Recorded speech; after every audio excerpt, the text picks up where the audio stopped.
Hello, and welcome to Never Is Funny, the show where I, Patrick O'Connell, talk to funny people and hope to God they talk back. This episode's guest is Bex Turner, a stand-up who I'm finding a little difficult to sum up with a single descriptor. I guess you could say alternative, but look her up and in the past decade you'll see reviewers have gone for darkly nonsensical, avant-garde. It's French. Utterly bonkers, hilarious, figured I'd drop in a standard one there, and like a porcelain doll with a chainsaw. In this episode, she's thoughtful, open, and has interesting personal experiences to share from her brand of comedy, a brand I don't know much about, which, let's be honest, is the case with most things for me. Each episode of this show has a new type of comedian try and drag me from Plato's cave, but the shadows cast by the flame are just too damn enticing. I just wanted to show off of knowing about Plato's cave, really. On with the show. Welcome back to the show, where I talk to comedians in the know. That's right. It's Never As Funny. It's Never As Funny. The show's it's called Never As Funny. It's the name of the show, by the way. Never As Funny. It's the gist of it, the name. The show's called Never. This is like the title music. It's called Never As Funny. Alright. So, welcome back to Never As Funny. This time I have on comedian, excellent special guest, Bex Turner, who is able to lick her nose with her tongue. I mean, I feel like I'm stealing your thunder a little bit, but I was excited when I read that because that's also a talent I have, which is a yay, amazing, good connection between us. It feels like it might be some sort of genetic advantage, maybe. Maybe. I don't think many other people can do that, no. Have you ever employed it on stage as part of a set? No, but, I guess it could be a good thing I could post on Hinge to attract people and be like, hey, sup? Yeah, definitely. Flooded with requests. I know, 100%. That'd make a change. How the fuck are you doing that? Give me your secret. But yeah, other than licking your nose with your tongue, you do have other accomplishments. Yeah. Yeah. How would you describe what you do? Like your style of comedy, what kinds of things you're up to at the moment? Okay, sure thing. So, in terms of my style of comedy, initially, I mostly did kind of characterful and surreal stand-up. Mm. And then I think after Edinburgh Fringe in 2022, I kind of felt a bit disheartened. Right. And maybe I had such high expectations of what my first time doing like a debut show at Edinburgh would be like. Yeah. I forgot to take into account that it was a debut show. Yes. Without any paid PR or any fancy like backing from any big kind of comedy production houses. Yeah. And so it was a bit underwhelming. And so for maybe a year and a bit, or maybe like not close to 9 or so months, I felt like I'd lost my comedy mojo, right, particularly with stand-up. And so I decided to maybe fall back on what people have said I'd been quite good at in the past, okay, which is to do more character-based stuff. And so this year for Edinburgh, I'm challenging myself to do kind of a new show that's fully character-based. Yes. So hopefully that will reach some crevice of people's interest. Brilliant, definitely. I like the use of crevice there. That's good. Oh, thank you. Thank you, Patrick. I slip it in, as you say. And so I've always done mostly... Well, even my stand-up has been quite characterful and surreal and weird. You're not going to have me on stage being like, oh, guys, oh my God, guys, I'm pregnant. Wow. I'm so special. I'm one of those special, relatable comedians. Oh, look at me. Oh, my boyfriend's a dick. I like how you went for pregnancy. Just seems a trend at the moment, doesn't it? Be like, oh my God, or just something relatable to like the audience. Yeah, that's true. That kind of sense of like, oh, I'm just not very good at doing that kind of thing. I think I just play more in the surreal. I insert accents and impressions, and I might talk about normal topics with a slightly more surreal edge. Yes, definitely. Yeah, impressions really interest me. That's something that I've always thought was really cool and impressive. Something I would like to practice, but it's never been something I've been especially talented at. But I noticed when I did some research on you on your website, you have a list of the few the few things that sounded a lot more derogatory than I meant. I don't mind. You're being honest. I don't mind. You have a list of the tiny number of things that you do. No, a list of a few like impressions that are your like top scorers. What are your kind of particular favorites to do? Oh wow. Okay. My favorite impressions. It's quite hard to say because some of them are quite niche. But I'd say some of my favourite impressions from myself and audience have been the likes of Sarah Millican. Right. And a slightly more older kind of UK 70s sitcom character actress called Sue Pollard. Yes. So that works more of an older audience. But I do Sarah Millican. Sometimes I do Julie Walters. I do an impression of the American comedian Kristen Schaal. Oh, yeah. Who voiced Louise in Bob's Burgers and Mabel in Gravity Falls. Yes. And so not only can I do an impression of her, but I also find she's a really big inspiration for me. Right. In terms of how she delivers her comedy. Not necessarily her material, but just like her boundless energy. Yes, definitely. I think those are my top scorers. Yeah, that definitely. I mean, you describe yourself and have been described as kind of like eccentric and energetic, which, yeah, is definitely very Kristen Schaal. I'm pleased you mentioned Gravity Falls and Bob's Burgers as well, because my girlfriend introduced me to both of those shows in the past year. And yeah, they're really good. I don't have much interesting to say about it other than that. But yeah, do you work them into your show this year? Which is actually, yeah, might make more sense to you think I'd have a grasp of formatting a podcast. I haven't been doing it for a bit of a while, but I don't mind. Constantly fighting against my ADHD to manage a good order. Speaking of your show, it's called Bexual Healing. Yeah. Which is a great little pun. What is the... Oh, thank you. What's the kind of conceit of it? Or even if you were like pitching it, how would you... Oh, sure. I'd say in the most basic of pitching terms, Bexual Healing is a chaotic, kind of surreal, kind of crude, kind of dark character comedy show in which 4 slightly neurodiverse coded characters try and find love and acceptance. I think that's the basic description I could put to it. Yeah, that's really cool. I mean, it's becoming a real running theme with this podcast, neurodivergence, really. I think amazing, yeah. Most comedians I've spoken to on here, and also just most comedians I've spoken to in real life, really, have been neurodivergent. I mean, is that something that you've had actively be a theme in your work before, or is that new for this show? I think this year is the first year I've tried to fully consider it in how I develop my characters. It was sort of in my show in the past couple of years, which was Bex's Chainsaw Misaka, which is part stand-up, part character.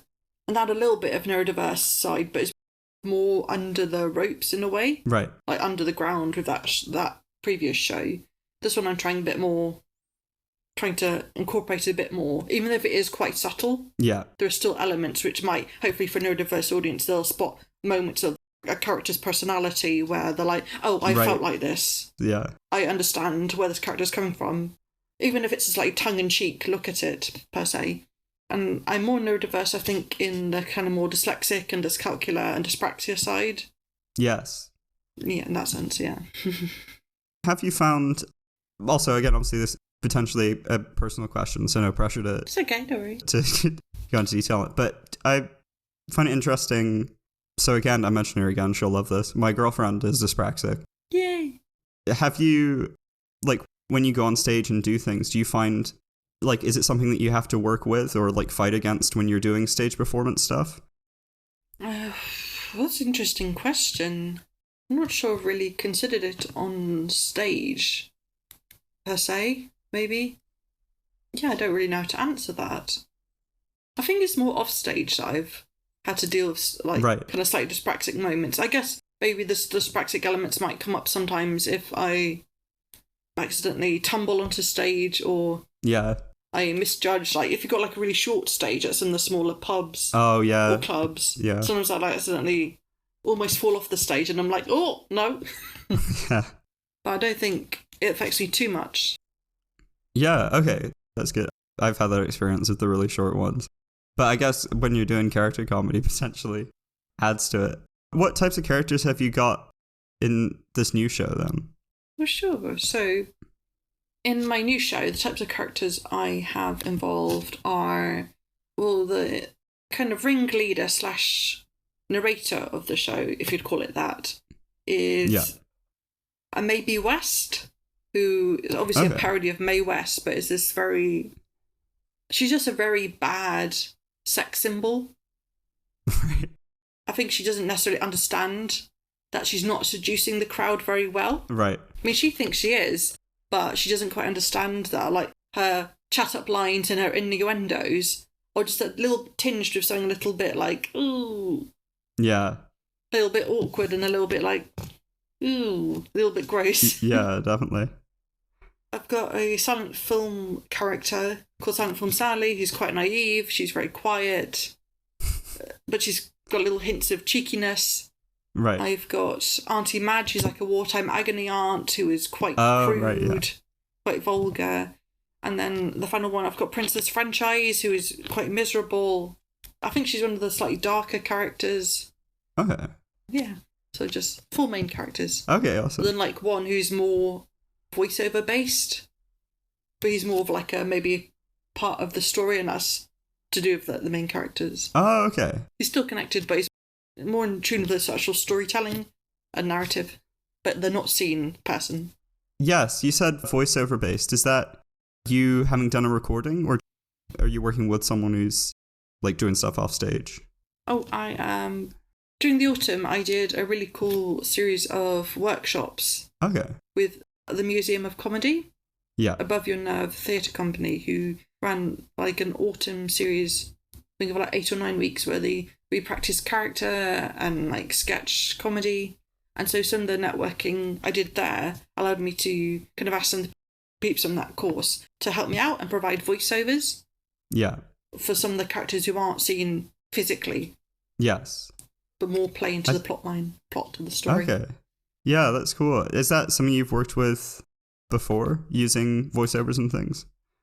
Yeah, but only from the autumn of last year, October, all of October, right. Late September, early November. Yeah, that's cool. Is that part of, I say is, it would be part of. So, like, the venue you're performing at, I assume that's part of, like, a tech setup. Do you have much of that in the show? Like, do you have, like, quite a few cues, or is it mostly just the voiceover being triggered at different parts? I'd say compared to previous shows, I do have quite a lot of audio sound cues to work in this year. Yeah. And one of the characters, Silent Film Sally, will have a good solid chunk of laminated A3 signage. Oh, okay. Which kind of acts as like those, silent films where they'd have like... Oh, yeah. Instead of people speaking, you'd hear the writing flash up on screen. On the little kind of 35mm film. So I've got her playing with signage, and then I've got basic props, but not that hardcore, and then costumes. I'm not very strict with my timing of my costumes. It's a bit haphazard.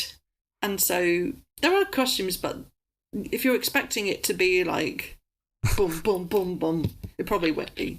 Yeah, well, I was going to say that I didn't think about that, but yeah, it makes sense. I mean, I watched a couple of the clips. Oh, thank you. The one you sent me that we'll play later, and I found one on YouTube where you're wearing, I don't know what it's called. I don't know if flapper girl's the right term. Sort of like the black dress, and which is, obviously a costume. So are you like running off stage and changing into a new costume and coming back on? I'm not running off stage to change into a costume, but I will kind of do it as I'm changing between characters on stage. Okay.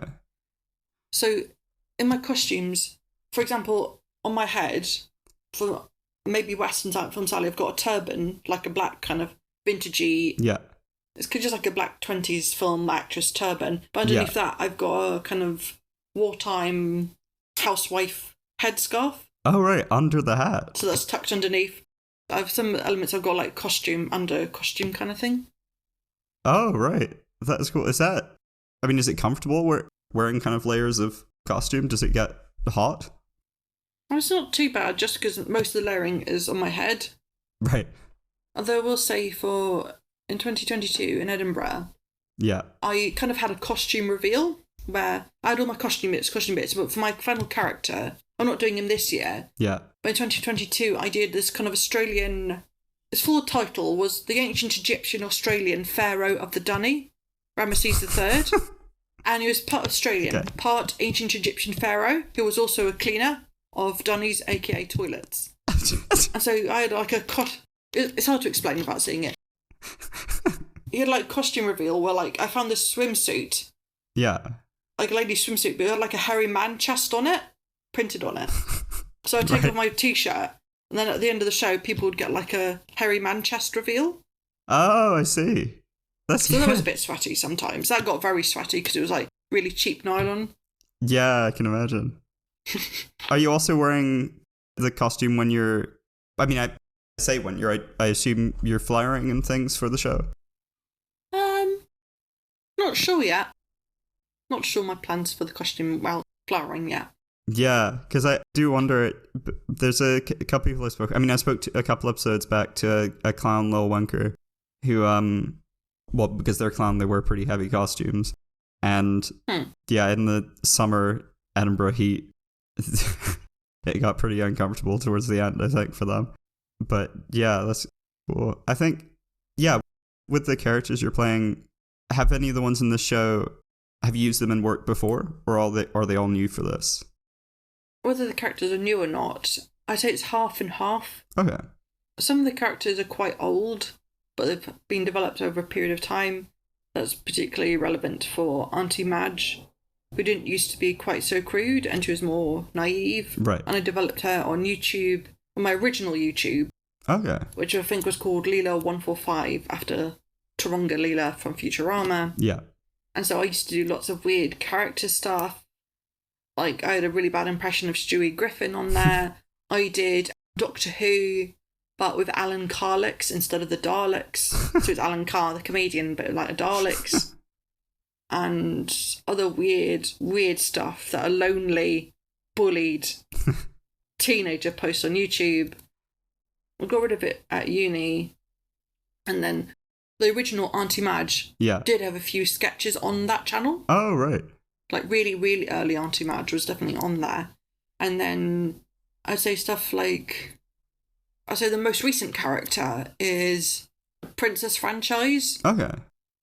She was like the most recent, and that followed my obsession with kind of watching YouTube videos of Disney adults. Oh, yeah. Disney adult culture.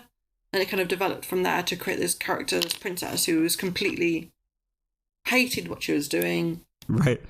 And was like possibly the worst person to do customer service. She was a princess, but that's kind of where the association stopped. She was a princess. I like that. Yeah, that's interesting then, because when you were making things that far back, so it's a character comedy type stuff for you. Then does that go right back? Has that always been your core kind of what you've liked doing in comedy? I think so. Yeah, because I did a project at uni where in second year I looked at the hack topic of stereotypes. Right. Which is extremely hack, but it's an art student thing to do, isn't it? Go like, I'm going to do a stereotype in our society. And I did this awful male fine art painting student called Frampton Conway Goldsmith. Because he conned his way into Goldsmith's College of Art. Right. And I really enjoyed playing an absolute... Can I say a rude word? Yeah, go ahead. Yeah. He was an absolute twat. Idiot of a character who thought he was like God's gift on Earth. Yeah. And I did this whole afternoon video vlog, kind of The Office, both UK and American style documentary, where I got my mate Lydia to film me walking around our uni campus. I had a few questions in mind, so it's part question-based and part fully improvised. Okay. And so I walked around the canteen, around the halls, and I kind of commented on what I saw. Yeah. And also in the afternoon, when we'd had a bit of lunch and I was feeling a bit worn out from charactering all mid-morning, and my mates just did little scenes. There's one particular scene that I'm really sad I wasn't able to save. I think it got lost on a digital file years and years and years ago at uni, where I asked my mates to I was going to go out the room and I asked my mates to kind of completely bitch about Frampton Conway Goldsmith. Right. And so I've got one of my recordings of one of my mates at the time saying like, "Oh, Frampton, he's a complete and utter C word." Obviously, she didn't say the C word, but she said the actual word. But that was really funny. I wish I'd been able to find it, but I think the file got glitched after I exported it. Yeah. But it was just really funny playing that character a whole day, just like the full day I was in character. Yeah, it was so funny. That's a brilliant like skill to have in your back pocket, doing something like that for that long. Also, I would like to clarify for the future of the rest of this episode. Totally welcome to say cunt, twat, whatever you like. Okay, cool. I wanted to chat with you. That's great of you. To be fair, it used to be this like it began as like a uni show. It was on like the uni radio, and at that point it was, and I was constantly screwing it up, which was not great as well because it was live, and also because I would tell my guests, you know, they would come on and be like, okay, so before we start, just gotta let you know, you can't swear. I gotta tell you can't do that, okay? And then we get 5 minutes in and I would be the first person to do it every time. Oh no. So it's a big relief. Patrick, am I allowed to say frick? Yes, I'll allow it. Amazing. This time. Thank you. But it's close to the bone.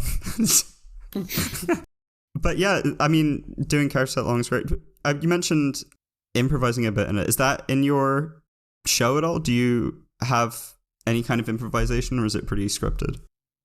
It's pretty scripted, my show, but I do have a tendency, if I'm enjoying the show, or even if I'm not, I will go off script a little bit. So I think also I've been told that I get quite distracted when I'm performing sometimes. Yeah. So if I get distracted, I might go off on a tangent. Yes. Which would be part in character and part not in character. Usually I try to stay in character, but I can't promise that I will fully stay to script. Yeah. Right. Yeah. So it's like mostly scripted. Mostly. Yes. But I'm not afraid to go a little bit loopy poops. Loopy poops. I like that. Loopy poops. It's quite loopy poops. Y'all.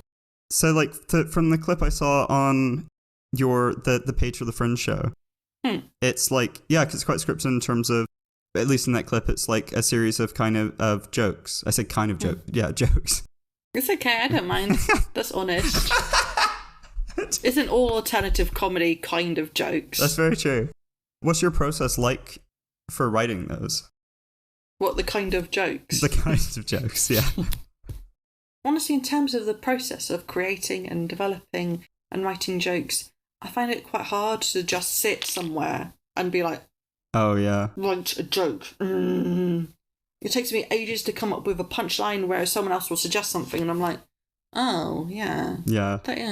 Yeah. I think it's just how I process stuff in my mind.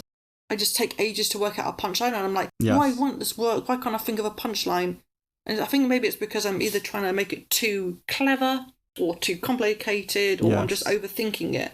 And then it's just, then after a while it's like, oh, no, that is the joke, isn't it? That is the punchline. So I think I'm better kind of having an idea and then going through it on stage. Yes. So I will have a basis of a joke, then it takes you a while to ring out the joke with a little joke mangle. Yes. Kind of like, burp, burp, burp.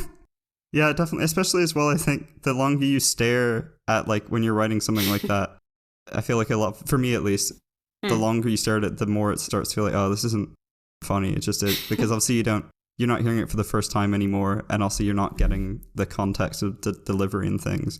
I mean, how much as well do you write jokes specifically for characters, kind of knowing how they'll deliver them? Or do you just kind of have a list of jokes that you, like, divide up between them? Oh, interesting question. Thank you, Patrick. Oh, you're welcome. I'd say it's a little bit of back and forth. Right. Because when I was just doing stand-up, primarily, I would just write stand-up style, themed jokes. Yes. But now I've started doing fully character stuff, particularly for my new show, Bexual Healing. I have had to kind of switch my brain over and challenge myself to write jokes that would be appropriate for said character. Right. So in that way, it has to be more of feel like a play, because you're actually writing a format, like chunk of this character's monologue, this character bit. this character bit. However, saying that, I have also, there have been jokes in my stand-up where I thought, oh, hey, that joke from my front of house or theatre section would work well for this character because that person is in customer service. Right. They're also a steward in a way, so I could take that joke and use it for that character.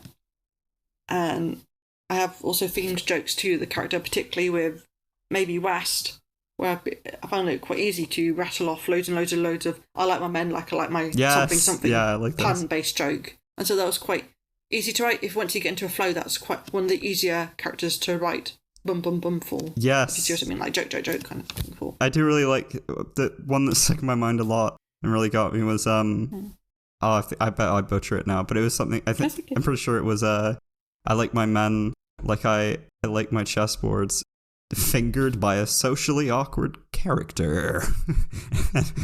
And it was just, yeah, it was good. It caught me off guard pretty well. Oh, thank you. I do enjoy that one. Yeah, it's good. Hopefully it'll become relevant again because they got the second series of Queen's Gambit again. So I can be like, relevant. Yes, targeted. Speaking of catching off guard, because I've just noticed, we're approaching like the middle section of the show. Okay. And for the song you'd like me to choose in the break, it's a song which I don't know if I know. Okay. Which is Groove is in the Heart by Delight. Yeah. Would you like to give any kind of context for it? Do you ever find a song and you like the song just because it's featured on a comedy show? Yes, yeah. That's how I find my music sometimes. This particular song I actually found, I know it's a bit nerdy, I kind of found it when I was watching a random episode of Big Mouth. Oh, yeah.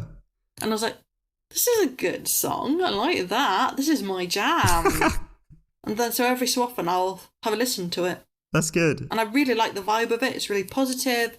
I liked how the 90s had that brief period of where they would have vintage. Yeah. But also very, very 90s bands. Like Delight and what's the other one? The one who did Rock Lobster. Oh, yes. B-52s. Yes, yeah. That kind of 90s vintage, or it's not really vintage, it's just 90s. Yes. No, I know exactly what you mean. So I just enjoy it, yeah. That's great. Okay, I'm looking forward to doing that one. So yeah, here that comes. And then we'll be back to have more conversation, because that's what podcasts are about.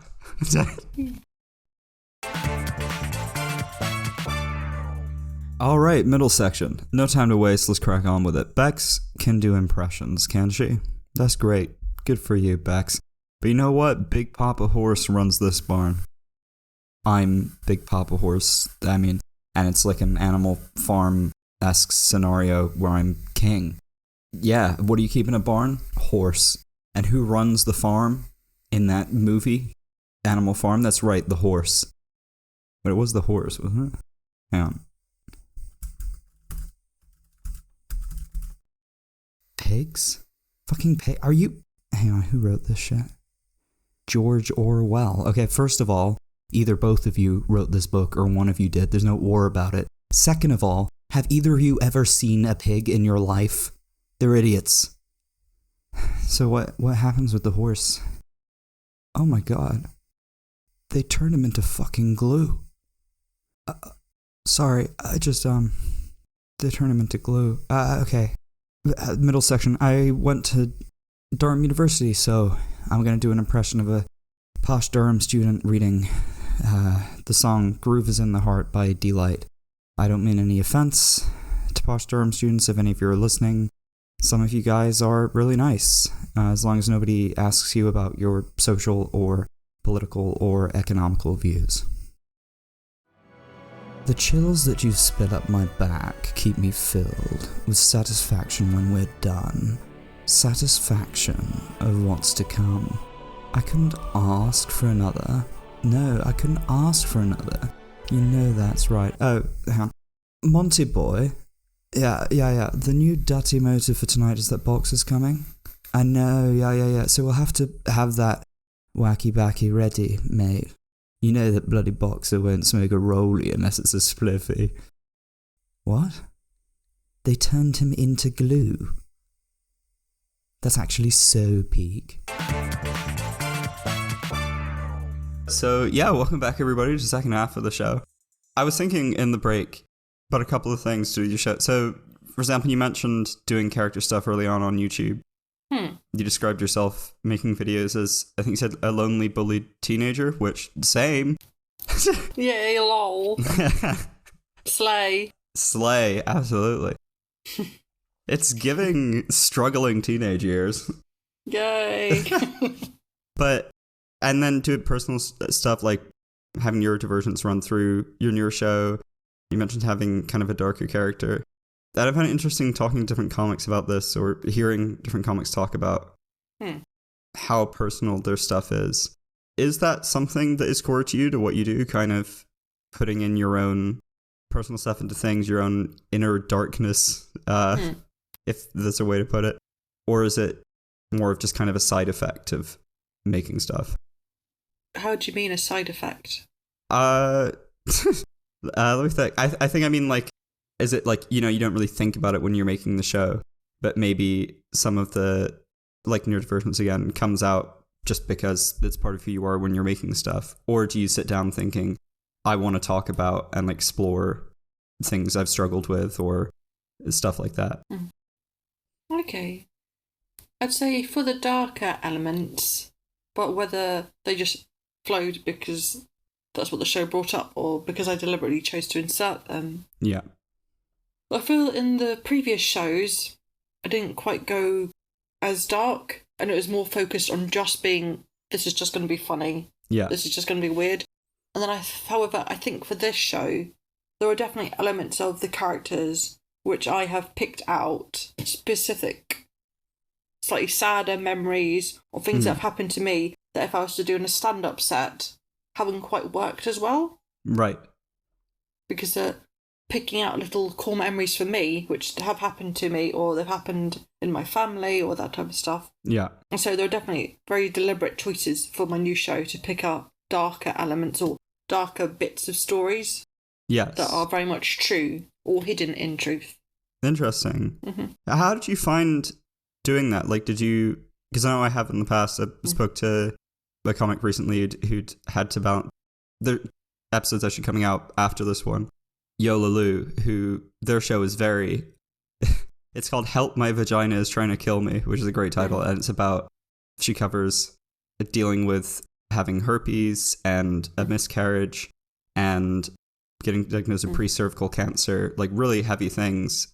And so writing it, she really had to kind of work through stuff to do that. I mean, it's tricky. When you're doing personal stuff, do you find... Is it sometimes hard to dig up those things and use them? Or not, I guess?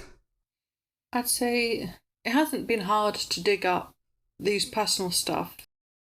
I feel because a lot of the things that I do insert happened a long time ago. Yeah.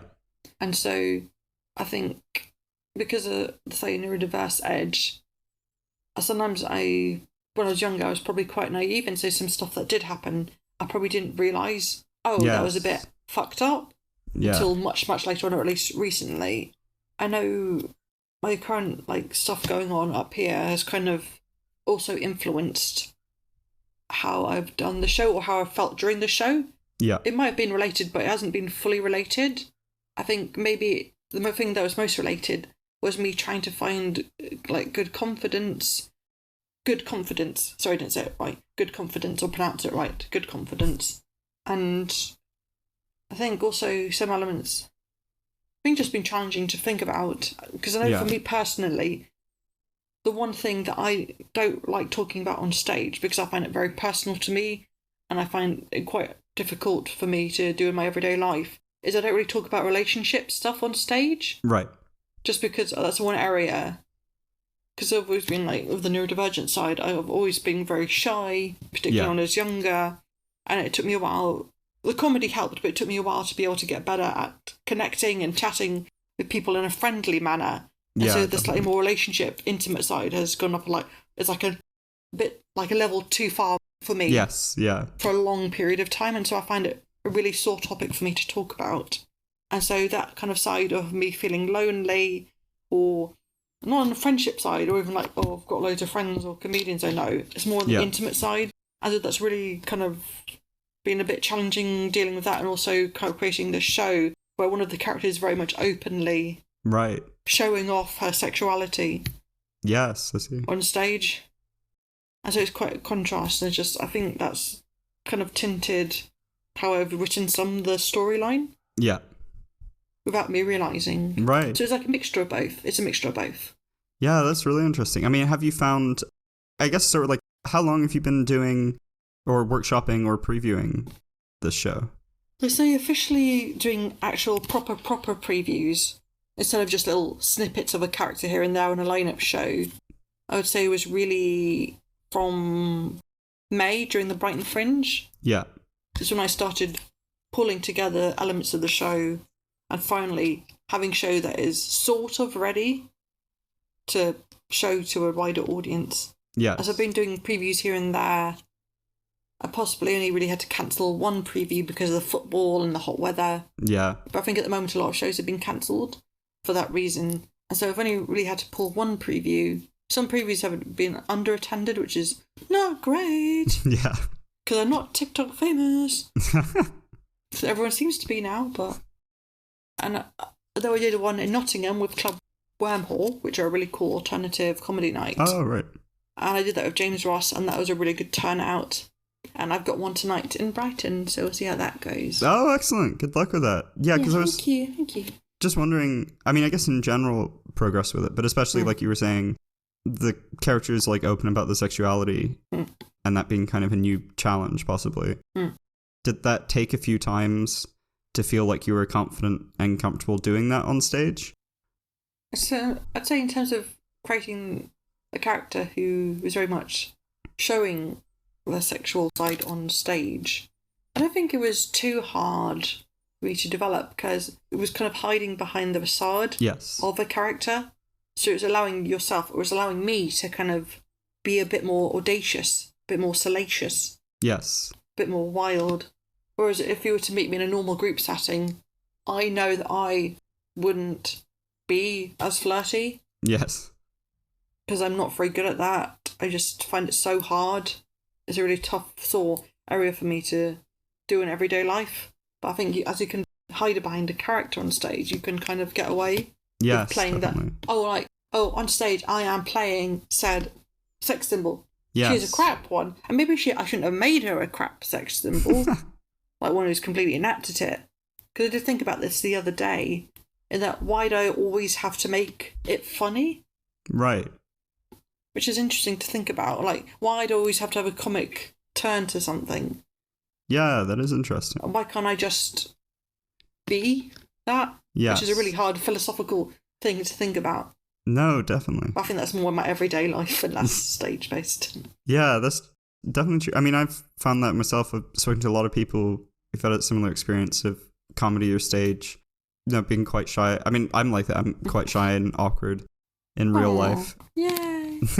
And even doing a podcast like this, I find I'm a lot more quote unquote confident than I am generally because there's the kind of format of, a time limit. Last series I spoke to a guy and we both agreed that it would be awesome if you could like frame more interactions as a podcast, because it is great to do an hour and be like, right, that's it. My battery's dead now, so bye. I like a good structure. Yes, definitely. For socialising.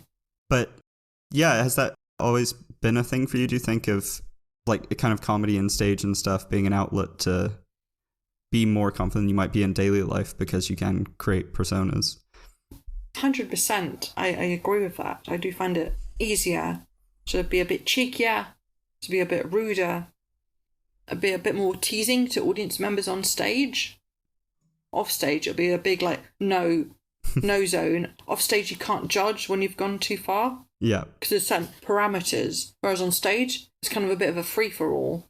Yeah. Because the audience are fully aware that you're not actually saying that. You're like, it's in the space of a performance of a stage. It's a different context. Yes.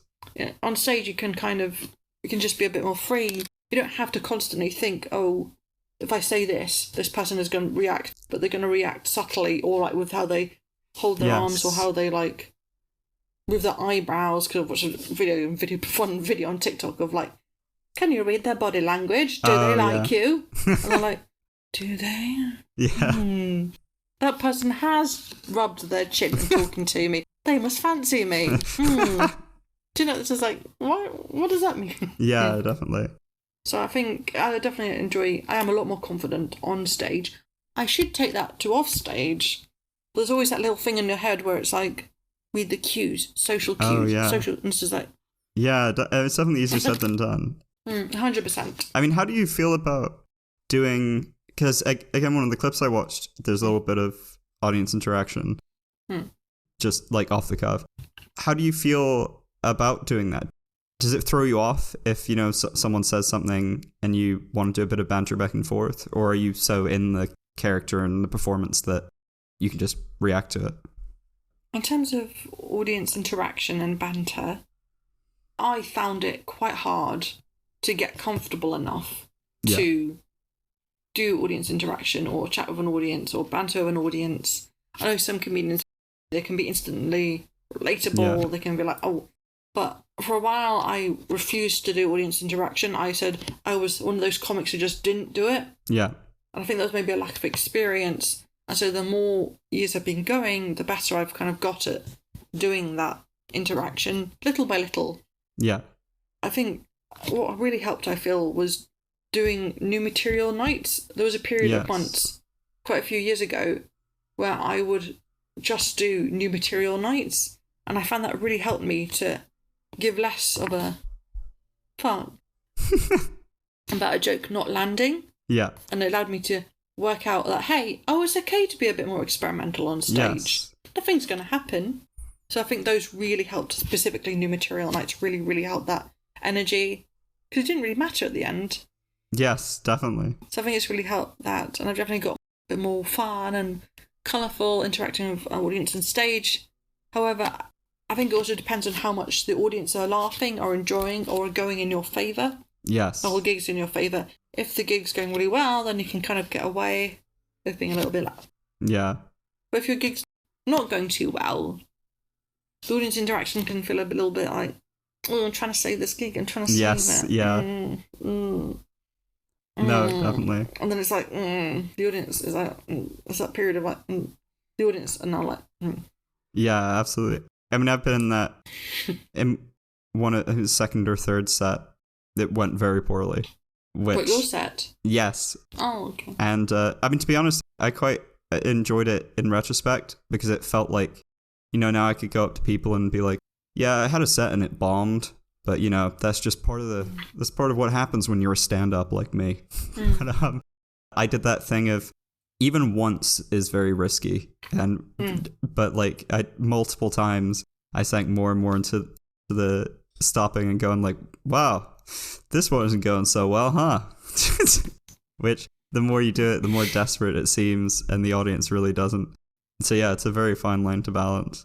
You've got to be very sparing with how much you say that joke didn't land. Yes. You've got to be really, really sparing. Yeah, absolutely. I mean, I'm interested. So, I mean, you mentioned progressing in confidence and ability in various ways since you've been doing it.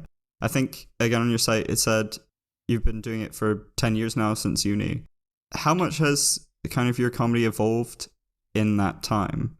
Like, again, you mentioned using character stuff for a while. So was that immediately what you went into? Or did you experiment much with other types of comedy? Over the 10 years of doing comedy, I feel that my comedy has developed in a few ways. I mentioned earlier that literally for the whole of that 10 years, I pretty much did weird stand-up. I didn't really do character stuff, really. Right. But I did have character elements in my stand-up, so it was always a little bit in there. Yeah. But character wasn't my main focus. Here and there I might do a little character thing. But I didn't really start doing more character stuff until maybe the past few years. Right. So like the tail end of from 8 or 9 or 10 years, more character stuff. I know that when I first started, I was a lot more high energy. I'm still quite high energy on stage now, but at the start I was a lot more high energy performance compared to actually good jokes. Right. And so I'm definitely getting there. There was a period in 2019 where I kind of got into my head about me not doing relatable material because the material was very, very surreal. And I kind of felt like I kind of got in my head and I was like, oh, Rebecca, you should, in order to be more successful, I should do more relatable material. So in 2019, I decided to try and develop how I did my material to be just purely surreal, to be surreal. Yeah. But it's surreal about normal topics. Yes. And so that was really, really hard transition I found in 2019. I found that really, really quite stressful to do that. Yes. To like work out how I'd get that working. It's a lot better now because I've got a bit more experience at trying to work that out. And so I'm still high energy.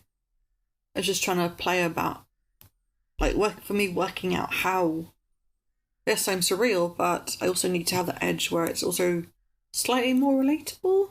Yes, yeah. I've got better at crowd work. I've got better at dealing with crap gigs. I was actually, sorry about the ramble, but I was thinking about this the other day where when you first start out, you seem to either have really, really good gigs or really, really, really bad gigs. Yes. Where you bomb really, really badly. Then after you've been going for a while, you kind of start to have gigs which you have the third category of gig where it's like, meh. Yeah. And the really, really, really bad gigs are less really, really bad. But also the really, really good gigs are a lot more harder to find. Yes. So a lot of gigs are just like, particularly as a weirder comic, a lot of the gigs are just like, yeah, it's all right. Yeah. Yeah, that's interesting. Some of the jokes worked, some didn't. I guess maybe part of it is just, like, the experience that I had with doing stuff on stage as well. I definitely had that flipping between, like, wow, that was crazy, I'm amazing, and oh god, that was awful. Partly definitely because of lack of experience, I think. Like, I'm still figuring out a lot of what was working, which I think maybe contributes to the randomness. I mean, do you think any of it is internal as well? Do you think some of it is... Because I know at least when I started out, anyone in the audience laughing was, like, elating, because I just needed someone to laugh to prove that I could do it. So do you think any of it, as well as possibly, like, over time your kind of threshold for a really good gig has changed? Well, that's a fascinating thought. Quite possibly, yeah. Maybe the threshold of a good joke has changed. However, I also feel that, I'm not sure if this is the same for everyone, but I am still poor for a laugh, any laugh.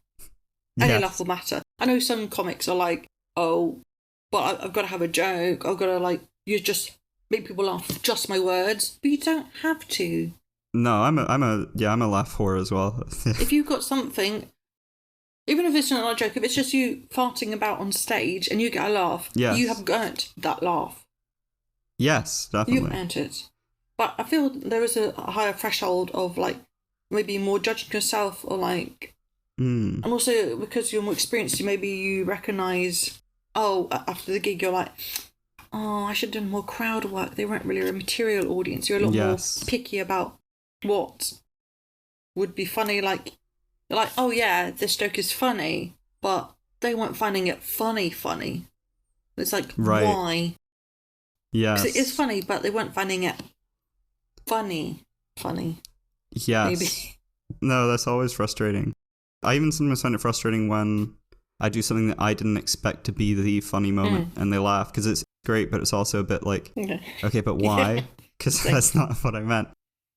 But yeah, how are you feeling about, so with Fringe approaching, are you feeling pretty confident about bringing this there? Do you have, I mean, I feel like anyone would be crazy not to have some nerves about bringing stuff to Fringe.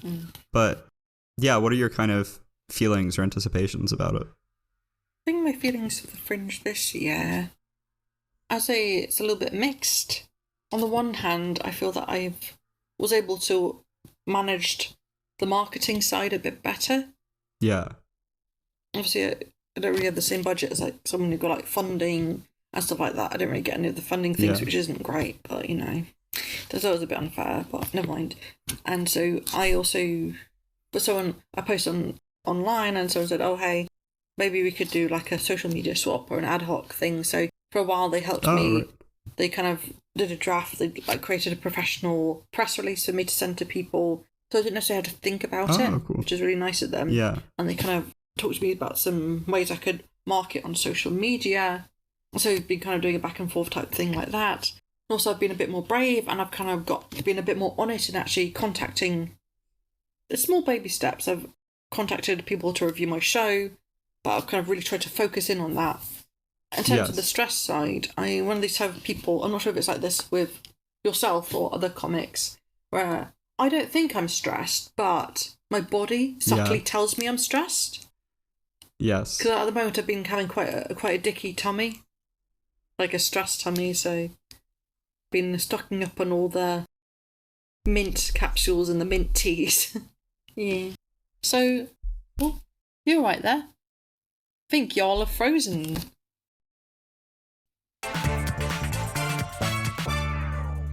Back again. Hello, sorry, I'm back. You said you've been having a dicky tummy. Yeah. And I think that's just the stress coming out. No, definitely. I have found that a bit. I find it tends to crash on me with something I'm working on, but that, like, you know, you push yourself past your limit kind of without realizing, which I think is common in creative stuff, especially with stuff like this, like you said. And again, especially when you're doing it all off your own back, when you have to do marketing and things, there's so many other tasks wrapped around just the stage stuff that really do take a lot of energy. You've got to be a good business person, even if you're not really in tune with being a marketable person. Yes, definitely. And I saw online that, like, now you have to have a really, really, really insanely good, unique selling point.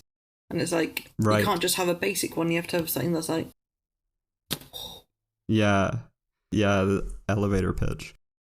But yeah, that's exciting. I mean, loath to do this as always, but the podcast format necessitates that as we draw towards close, I'd like to play a sample of your work. Oh, thank you. Which you very kindly sent. I believe it was... Here it is. Maybe West at Sketch Off. Go for it. I just want to let the audience know that while I am up until Edinburgh, stuff is still very much work in progress energy, okay? So some of the jokes have been left in, some jokes might have been removed. I was reading off a sheet, kind of subtly. Yes. Which I shouldn't have probably done in a competition, but... So please do not judge me if some of the jokes don't land.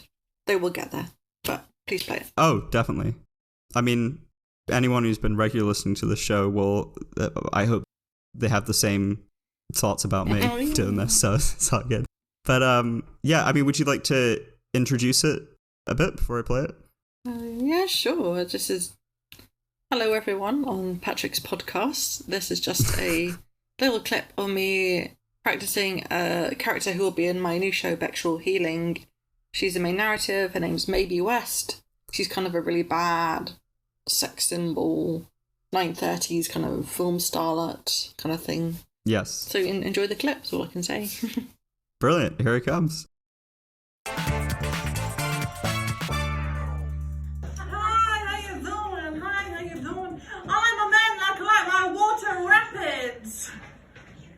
Strong and able to drown a motherfucker.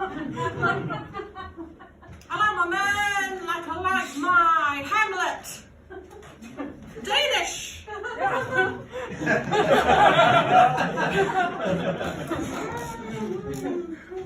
I come from a long line of gold diggers. Then the 1929 stock market crash happened. And then we were just diggers. Hi, how you doing? Hi, Hi, are you blushing?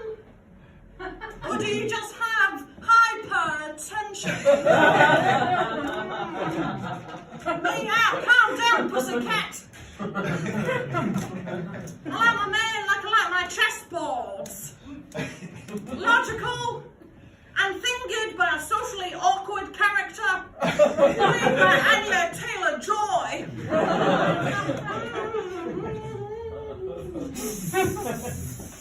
And I'm a man like I like my cream, thick and whipped. She'll be coming round the mountain. She'll be coming round the mountain. She'll be coming round the mountain. Her partner must be good. This next one's a bit political. I'm a man like my American lands. Big, religious, and stolen from the original owners.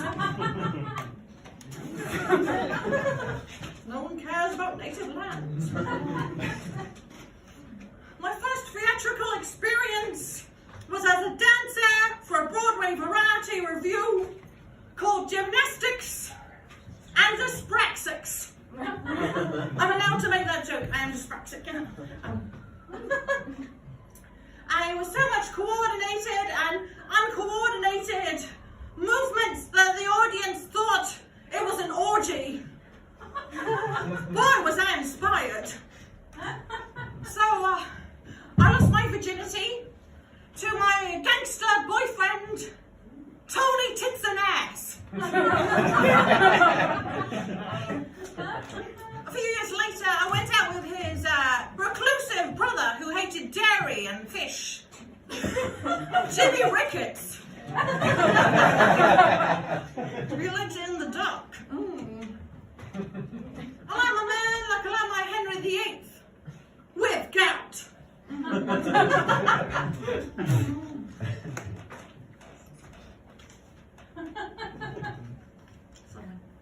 Say it to you, Matt. Like penis theatre, wherever it's called, puppetry of the penis. Oh, my man, like I like my Santa. Smart dresser. Give up. Knows when I've been a bad girl. Oh, my man, like I like my tinsel, metallic, plastic, and I once had to yank it out my cat's anus. Like all good girls, I went to a finishing school. And by finishing school, I mean that I finished myself off. Plus my gentleman friend sat on the corner of my bed, loudly proclaiming, "This never happens to me!" Jump for the ladies. I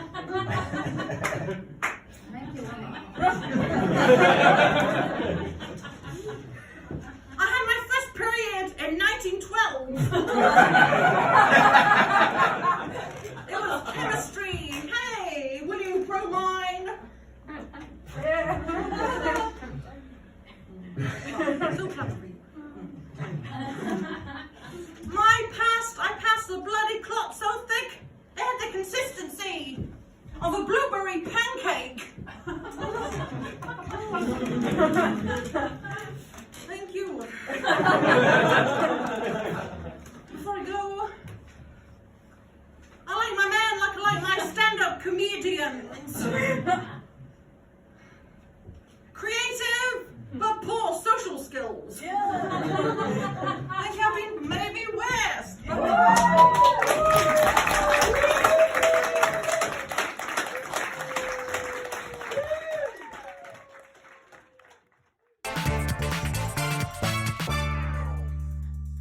And I've inserted it, it's playing. Wow, what a great clip. Oh, wow, thank you. Yeah. I mean, I said it's a joke, but I did watch it before. It is a good clip. Oh, thank you. Like I said, there are a couple of jokes that really stuck out to me. But if that did intrigue you, and you would like to see how it may have changed, what are your plugs for the show? And potentially anything else you'd like to share? Okay, so my plugs. If you would like to watch a preview and you're based in more of the Midlands/North, I am actually doing my final preview next Friday, on 26th of July, in Birmingham, for the King's Heath Comedy Festival. It's a new one. Oh, wow. And it's at Schooners in Birmingham, the King's Heath area, and that's 7:15. Pay what you want. That's the final preview before Edinburgh. Then the first week of Edinburgh, I'll be doing Bexual Healing at Bar 50, upstairs room, 6:30pm, and that's 1st to the 11th of August. Once again, that's free / donations heavily encouraged. Yes. And then after that, in the same week, I know it's a bit wild, I'm doing Camden Fringe on the 16th of August at Aces and Eights. And that time of that show is 6:30pm. There's actually ticketed, but they're actually quite cheap. They are £5.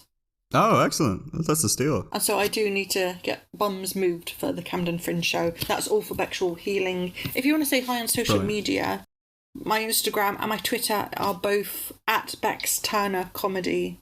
Great. So please say hi, if you enjoyed the podcast. Awesome. Yeah, and I'll drop all thanks. Stuff down in the show notes so people can click on things. But yes, with that, I've been Patrick, as I generally am. My guest has been Bex Turner. And hi, hello. Yes. Hello, and goodbye, everyone. Thank you for making it all the way to the end of the show. You can find the show on Instagram at neverisfunny, all one word, lowercase. Or you know what, why don't you just type neverisfunny into Instagram? Do you really need me to tell you? I'm sorry, that's rude, I'm tired. Oh yeah, the music using the intro and outros, there it is by Kevin MacLeod, licensed Creative Commons, Attribution 4.0, licensed critic.org/licenses/by/4.0. Guest next week, it's Yolaloo.